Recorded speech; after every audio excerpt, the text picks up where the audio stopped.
So may nag-viral ang sinabi mo, ayaw mo sa live-in. Hindi ako naniniwala sa live-in. Yeah. Kaya yung mga relasyon ko nagtatagal kasi may space, 'di ba? Excited kayo to see each other. Okay. Kung everyday gumigising ka, siya yung katabi mo, parang oh my gosh.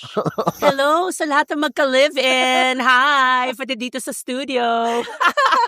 Well, ako, I guess I need my space. Pwede naman sleepovers. Live-in kasi is you're living with someone like you're a married couple. Yes. I personally need my space. Pero So I kasi don't wanna parang- see my jowa every day, all day, morning, tanghali, gabi. After 6 months, baka inaaway ko na siya. Pero yun nga yung point ng iba. Parang gusto nila mag-live-in muna sila para makita Ay, din wala nila na excitement. yung After mga ugali 10 ng years, baka isa't nagsawa na kayo sa isa't isa. I think you'll see that when you travel together. Kasi makikita mo how he treats people. Yes. Swak ba kayo o hindi? Tapos pag Travel. uwi nyo sa Manila, okay, bye! See you in a few days, di ba? Everyone's different. But for me, I'd rather he comes to the house. Mhm. The guy needs to put the work. And I always tell my kids, dapat silang bumisita sa'yo ng maayos sa bahay. So that's my own personal opinion.